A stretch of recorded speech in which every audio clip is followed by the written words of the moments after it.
Chapter নিয়ে চলে এসেছি, ইউনিট অ্যান্ড মেজারমেন্ট, অর্থাৎ একক এবং পরিমাপ সম্পর্কিত যে একক চ্যাপ্টার আছে পরিমাপ সম্পর্কিত, সেই চ্যাপ্টার নিয়ে।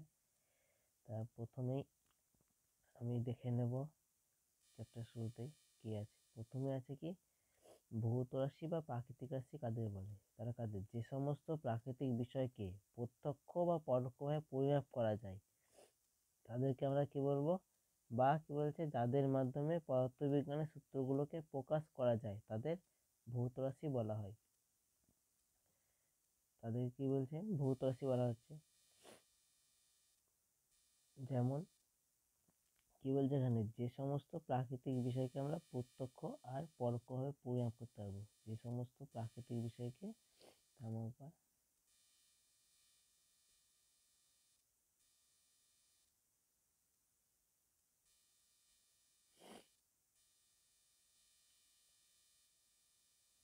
যে সমস্ত প্রাকৃতিক বিষয়কে আমরা প্রত্যক্ষ আর পরোক্ষভাবে যে সমস্ত প্রাকৃতিক বিষয়কে পরিমাপ করতে পারবো তাদের বলা হচ্ছে কি ভৌত রাশি। যেমন ধরো দৈর্ঘ্য একটা কি ভৌত রাশি, কারণ এটাকে আমরা কি প্রত্যক্ষভাবে কি পরিমাপ করতে পারবো দৈর্ঘ্যকে, তো দৈর্ঘ্য একটা ভৌত রাশি। কিংবা ধরো কোনো কিছু একটা বললাম, একটা বস্তু একটা পাত্রে, ধরো জল ধরে একটা পাত্রে বলছি জল ধরে বলছি 1 লিটার।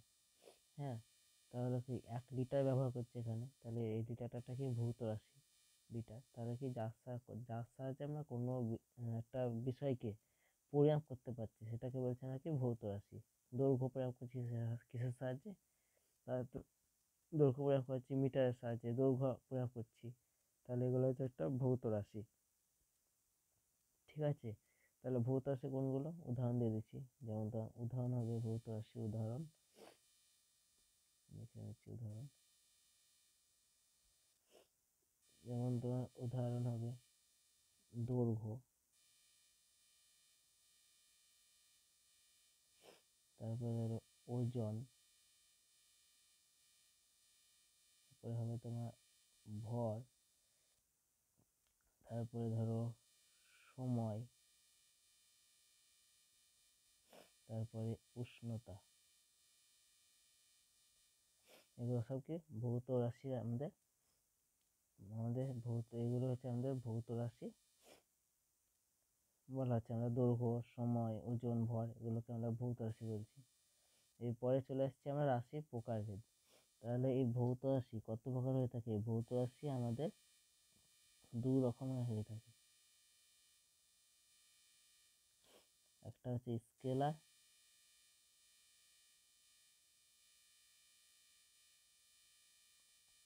আর একটা হচ্ছে গিয়ে ভেক্টর। এবার স্কেলার কোনটাকে বলবো? স্কেলার বলবো আমরা যার মান আছে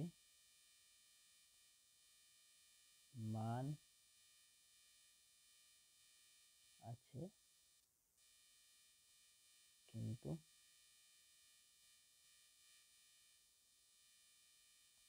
দিক নেই।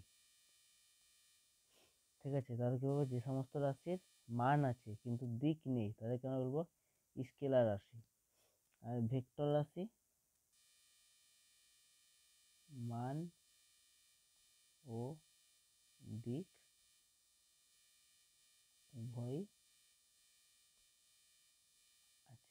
ঠিক আছে, তাহলে ভেক্টর রাশির কি মান আর দিক উভয় আছে, আর স্কেলার রাশি শুধুমাত্র মান আছে, দিক নেই। যেমন বললাম একটা বস্তু উত্তর দিকে যাচ্ছে, তাহলে কি উত্তর দিক বলে দিলাম, একটা দিক বলে দিলাম, তাহলে উত্তর দিকে যাচ্ছে। যেহেতু আমি ডাইরেকশন দিয়ে দিচ্ছি, একটা দিক দিয়ে দিচ্ছি, এটা ভেক্টর রাশি। বললাম, তারপরে বললাম ধরো একটা বস্তু একটা যানবাহন ধরো 10 কিলোমিটার/আওয়ার বেগে চলছে। ঠিক আছে, এটা শুধু 10 কিলোমিটার/আওয়ার, এটা কোন দিক নির্দেশ করা নেই, তাহলে এটা হচ্ছে স্কেলার রাশি। যখনই বলে দেবো একটা বস্তু 10 কিলোমিটার/আওয়ার বেগে ধরো উত্তর দিকে চলছে, দিক যখন বলে দিলাম, তখন সেটা হয়ে গেছে কি, তখন সেটা হয়ে গেল ভেক্টর রাশি।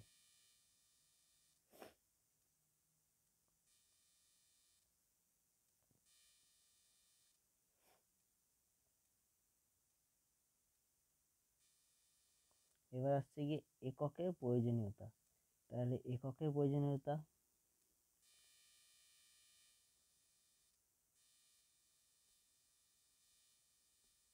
আমরা ধরো দোকানে গেলাম, দিয়ে বলছি যে 1 কেজি চিনি দাও, 1 কেজি কি দাও, চিনি দাও, ঠিক আছে। তাহলে যদি কেজি যদি এককটা দিয়ে না থাকতো, তাহলে আমরা দোকানে গিয়ে কি বলতাম, শুধু 1 চিনি দাও।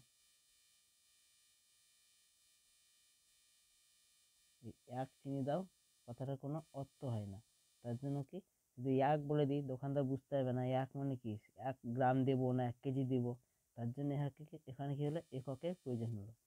সেমনি আমি বললাম ধরো 10 মিটার লম্বা, হ্যাঁ 10 মিটার লম্বা একটি দড়ি, ধরো ফিতে বললাম, ফিতে 10 মিটার লম্বা একটি ফিতে। আমি যদি শুধু বলে দিই 10, তাহলে তাহলে শুধু বলে দিই যদি 10, তাহলে বুঝতে পারবে না। শুধু 10 বলে দিলে বুঝতে পারবে না। তাহলে কি করবো, দুটি সমজাতীয় লিখে দিচ্ছি এখানে,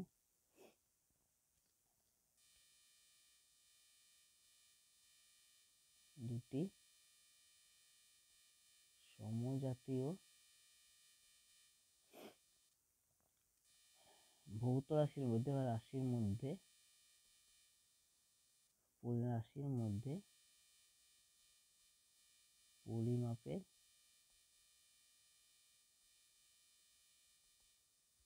তুলনা, ঠিক আছে, এটা বলতে হবে।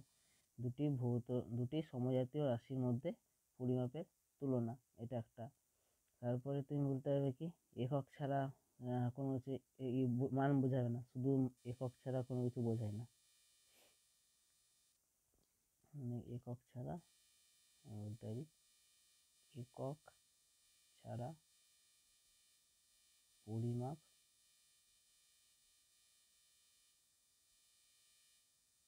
বোঝায় না, ঠিক আছে। একক ছাড়া পরিমাপ বোঝায় না, আমি বলতে পারি। এবার 3 নম্বরে আমি কি বলতে পারবো, একক ছাড়া কোনো ভৌত রাশি হয় না আর কি, কোনো ভৌত রাশিকে আমরা পার্থক্য করতে পারবো না, একক ছাড়া কোনো ভৌত রাশির পার্থক্য বোঝা যায় না, ওটা একটা। আর একটা পার্থক্য, 3 নম্বরতে হচ্ছে গিয়ে পার্থক্য বোঝা যায় না, এটাই হবে 3 নম্বর, পার্থক্য বোঝা যায় না। তাহলে কি হলো, দুটি সমজাতীয় ভৌত রাশির মধ্যে পার্থক্য তুলনা করতে পারবো, হ্যাঁ, যদি একক ব্যবহার করি তাহলে। আর একক ছাড়া আমরা পরিমাপ বুঝতে পারবো না, যদি বলে দিই 1 কেজি, না বলি যদি 1 চিনি দাও, তাহলে বুঝতে পারবে না। আবার একক ছাড়া আমরা পার্থক্য করতে পারবো না। বুঝতে পারা হলো আশা করি। এবার আসছে গিয়ে এককের প্রকারভেদ। এই একককে আমরা দুটি ভাগে ভাগ করি। 1 নম্বর হচ্ছে গিয়ে মৌলিক একক,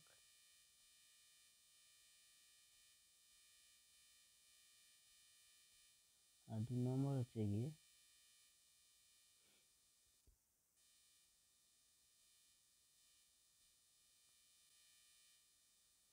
লব্ধ। 2 নম্বর হচ্ছে গিয়ে লব্ধ একক বলি।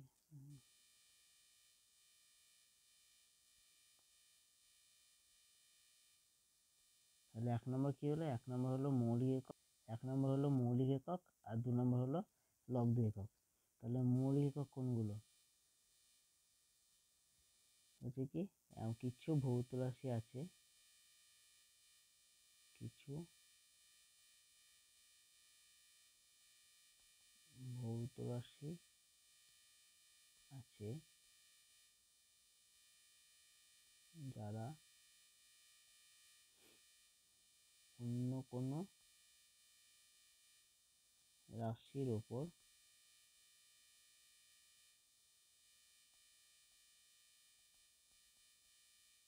নির্ভরশীল নয়। যেমন ধরো বলতে পারি আমি দৈর্ঘ্য, সময়, এগুলো সব হচ্ছে কি মৌলিক একক। আর লব্ধ একক যারা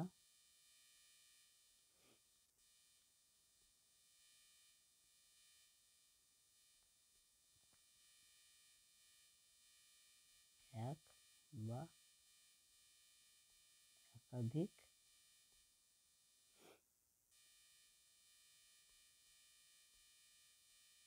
মৌলিক রাশি নিয়ে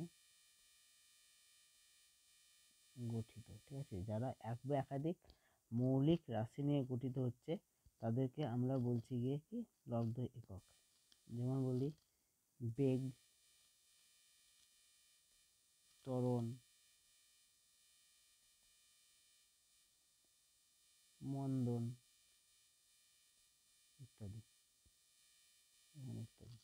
ঠিক আছে, তাহলে কি হচ্ছে, যে সমস্ত কিছু ভৌত রাশি আছে যারা অন্য কোনো রাশির উপর নির্ভরশীল নয় তাদেরকে বলা হচ্ছে কি মৌলিক একক। আর যে সমস্ত রাশি এক বা একাধিক মৌলিক রাশির ওপর নির্ভর করে কিংবা এক বা একাধিক মৌলিক রাশি নিয়ে গঠিত তাদেরকে আমরা বলছি কি লব্ধ একক। ঠিক আছে, তাদেরকে আমরা বলছি কি লব্ধ একক।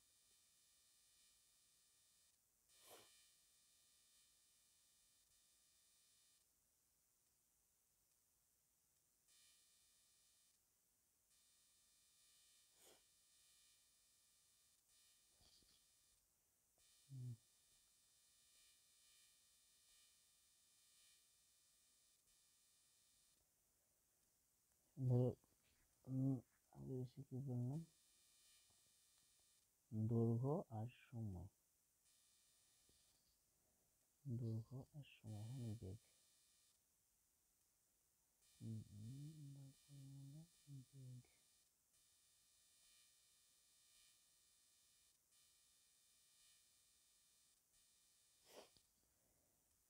এবার দেখো বেগ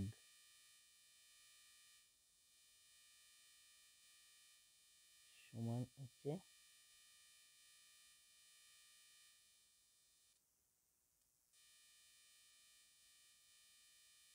সরণ বাই সময়। মানে কি সরণে একটা মৌলিক রাশি, সময় একটা মৌলিক রাশি, তাহলে সরণ আর সময় দুটো একটাকে মৌলিক রাশি। তাহলে আমি বেগের একক বার করব, বেগের একক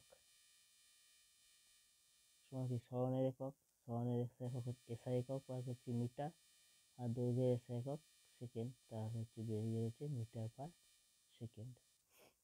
আর যদি এটা হচ্ছে এসআই, যদি সিজিএস এ বার করি তাহলে হচ্ছে কি সেন্টিমিটার পার সেকেন্ড, এটা হচ্ছে সিজি এসি।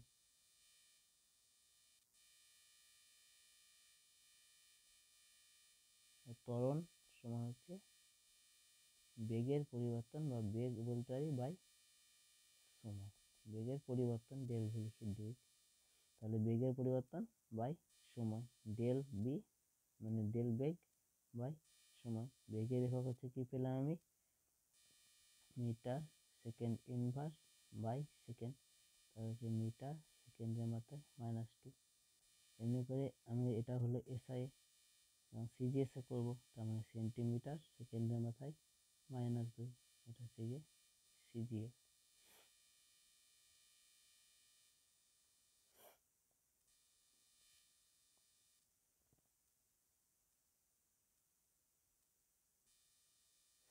এবার হচ্ছে কি বেগের বিভিন্ন পদ্ধতি, এককের বিভিন্ন পদ্ধতি।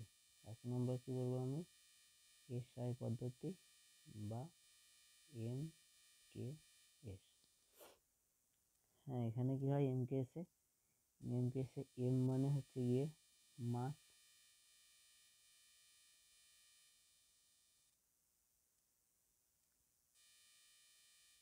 কে আর এস। এই উল্টো করে দিলাম।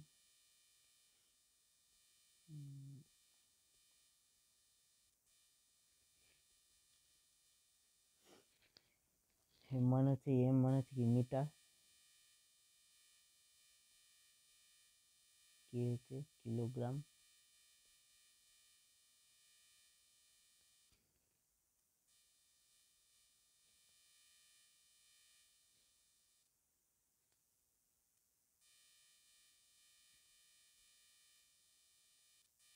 এসি হচ্ছে সেকেন্ড,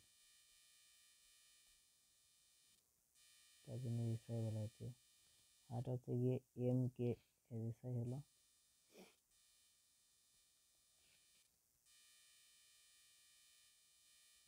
সিজিএস, সিতে হচ্ছে কি সেন্টিমিটার, জিতে হচ্ছে গ্রাম,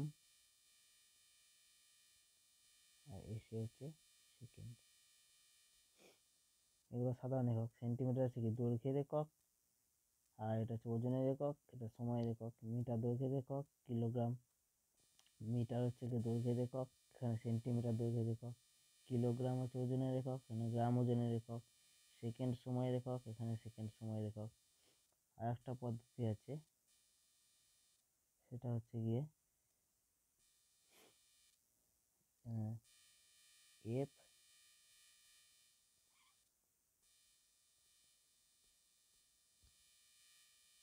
এফ পি এস।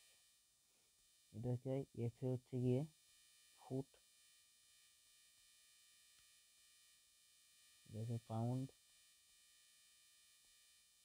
এটা হচ্ছে গিয়ে সেকেন্ড। এটা হচ্ছে গিয়ে ফুট দৈর্ঘ্য, পাউন্ড ওজন, সেকেন্ড সময়। তাহলে এসআই এককের বিভিন্ন পদ্ধতি বুঝতে পারলাম আশা করি। এবার আছে এককের 7টা পদ্ধতি, আমাদের 7টা সাধারণ পদ্ধতি। কি জানি আমরা দৈর্ঘ্য,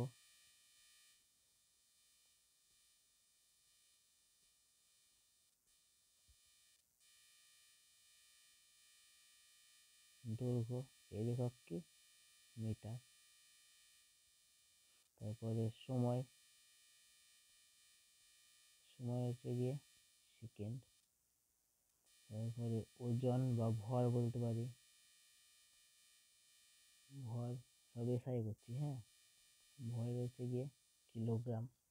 তারপরে তাপমাত্রা, এসআই কেলভিন। তারপরে তড়িৎ প্রবাহ,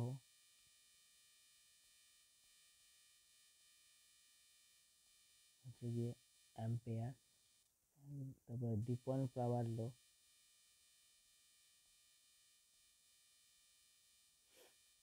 ক্যান্ডেলা। তারপর হচ্ছে গিয়ে পদার্থের পরিমাণ, হচ্ছে গিয়ে মোল। তাহলে আমরা কি এই 7টি মৌলিক রাশি দিয়ে একক দিয়ে সমস্ত একক গঠন করতে পারবো। এদেরকে আমরা বলছি কি মৌলিক একক। আর যখন এইগুলো নিয়ে যখন অন্য একটা একক গঠন করব, তখন তাদেরকে আমরা বলবো কি যৌগিক একক বা লব্ধ একক। এগুলো সব আমি এসআই বার করলাম। এবার সিএসও করাবে। সিএসএস যেমন দৈর্ঘ্যের একক সেন্টিমিটার, সময়ের সেকেন্ড, ভরের গ্রাম, তাপমাত্রা ইএসইউ কেলভিন বলতে পারা যাবে। আর এগুলো লাগবে না এখন, সেগুলো সব এসআই লাগবে বাকিগুলো। তারপরে এবার পদার্থের পরিমাণ হয়ে গেল। এবার আসছে কি এককবিহীন রাশি। আপেক্ষিক গুরুত্ব আমরা দেখাচ্ছি। আপেক্ষিক গুরুত্ব একটা হচ্ছে গিয়ে এককবিহীন রাশি, যেমন বলেছিলাম আগে একদিন। এই আপেক্ষিক গুরুত্ব এককবিহীন রাশি কাদের বলবো,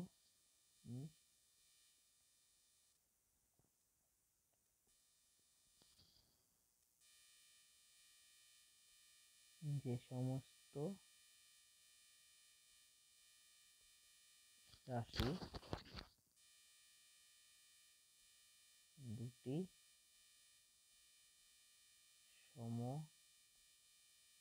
সমজাতীয় রাশির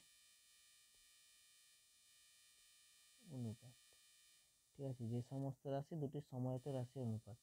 যেমন ধরো বলছি, ধরো ওপরেও দৈর্ঘ্য আছে আর নিচেও দৈর্ঘ্য আছে। তাহলে এই দুটো দৈর্ঘ্য তো এখানে দৈর্ঘ্য একক মিটার, দৈর্ঘ্য একক মিটার, তাহলে দুটো মিটার ক্ষেত্রে কি 1, তাহলে কোনো কি একক থাকছে না, তাহলে কোনো রকম একক থাকছে না। এবার আমি আসছি কি আপেক্ষিক গুরুত্ব বা পারমাণবিক গুরুত্ব দেখি।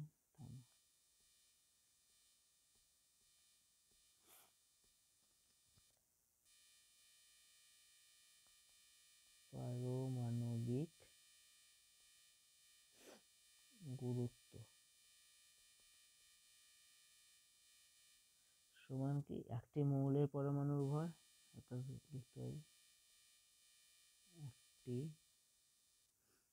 জায়গা নেই অত স্পেস নেই, লিখে দিচ্ছি মৌলের পরমাণুর ভর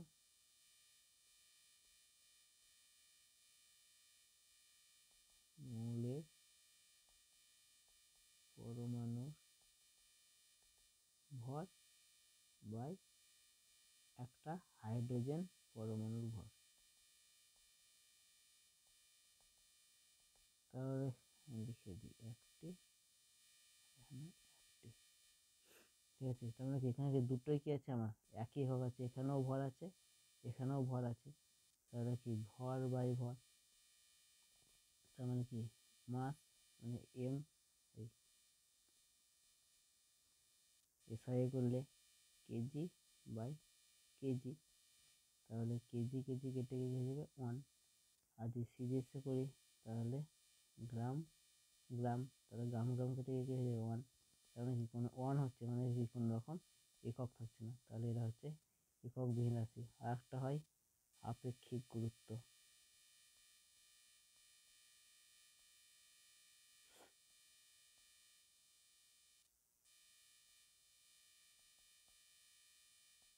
এই আপেক্ষিক গুরুত্ব পারমাণবিক গুরুত্ব একে অপর, এখানে কি 4°C উষ্ণতা যেটা হবে সেটা হচ্ছে আপেক্ষিক গুরুত্ব, 4°C উষ্ণতা যেটা হবে সেটা হচ্ছে গিয়ে আপেক্ষিক গুরুত্ব।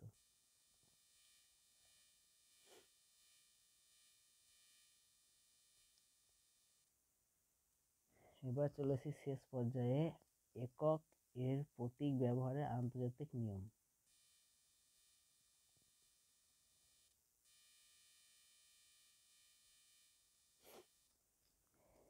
এটা এককের প্রতীক ব্যবহার নিয়ম এটা বলেছিলাম, তা বলে দিই। 1 নম্বর বলে দিচ্ছি, বিজ্ঞানীদের, এটা বই দেখে দিচ্ছি, থামো লিখছি না, তোমাদেরকে বই থেকে দেখে দিচ্ছি, একটু ক্যামেরাটা করি, তোমাদেরকে বই থেকে দেখে দিচ্ছি ক্যামেরাটা।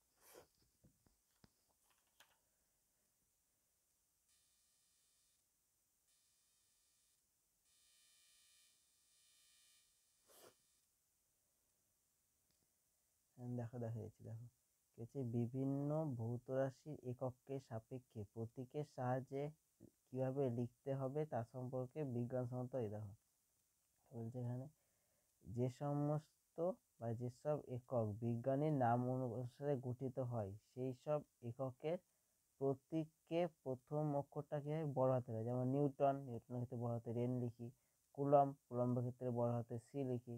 তবে প্রতীকের বদলে আমি যদি পুরোপুরি নাম লিখি তখন পুরো নাম লিখলে পুরোটা ছোট হাতে করবো, একটা হলো। তারপরে কি কিছু ভৌত রাশির এককের প্রতীক সর্বদা সোজা হরফে লেখাতে হবে, বাঁকা হরফে লেখা চলবে না, যেমন দৈর্ঘ্য, তারপরে ভর, তারপরে বেগ, এগুলোর একককে আমরা সবসময় সোজা লিখবো, বাঁকা লিখবো না। তারপরে 3 নম্বর কি বহু বচন বোঝাতে, ধরো এখানে কেজি কেজি হয়ে গেল কেজি স্কোয়ার, হ্যাঁ, কিংবা 100 কেজি, তাহলে আমি কেজিস লিখবো না, 100 কেজি লিখবো, ঠিক আছে। ক্যালোরি হয়ে গেলে 100 ক্যালোরিজ লিখবো না, ক্যালোরি লিখবো। তারপরে বেগ তির্যক হবে 4 নম্বর, ভাগ বোঝাতে তির্যক রেখা ব্যবহার বেশি করা যাবে না, তার জন্য আমরা কি করছিলাম ইনভার্স করে লিখছিলাম, তির্যক বারবার যদি ভাগ চলে আসে তির্যক করে আমরা লিখতে পারবো না। আর কি বলছে, দুটি এককের মাঝে বা শেষে ডট চিহ্ন দেওয়া যাবে না, ঠিক আছে। এইগুলাই আপাতত এখন পড়তে হবে।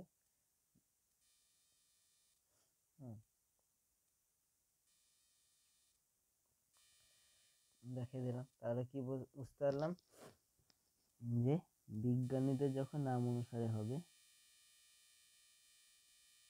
বিজ্ঞানের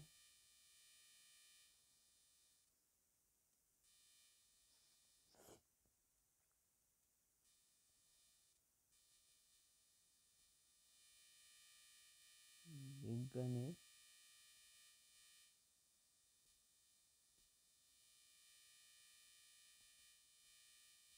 নাম অনুসারে হলে বিজ্ঞানীর নামের প্রথম অক্ষর লিখবো শুধুমাত্র বড় থেকে। নিউটনের ক্ষেত্রে শুধু বড় এন লিখবো, কুলম্বের ক্ষেত্রে বড় সি লিখবো। যদি পুরো নাম লিখি তখন লিখতে হবে পুরোটাই ছোট হাতে লিখতে হবে, NEWTON, নিউটন। কুলম্ব লিখবো তাহলে কি সবগুলোই ছোট হাতে লিখবো। হ্যাঁ, ধরো আমি এক্ষুনি বললাম ত্বরণ। ত্বরণ সমান কি? ত্বরণ সমান বেগ বাই সময়। বেগ সমান কি? সরণ বাই সময়। আর নিচে তো বাই সময় ছিলই, তাহলে আমি কি বলতে পারবো? সরণের মিটার, সময়ের সেকেন্ড, এখানেও সেকেন্ড। এইভাবে আমার লেখা যাবে না, তাহলে কী করে লিখতে হবে আমাকে? মিটার সেকেন্ডের মাথায় -2, তার জন্য আমি এইভাবে বলে দিয়েছি।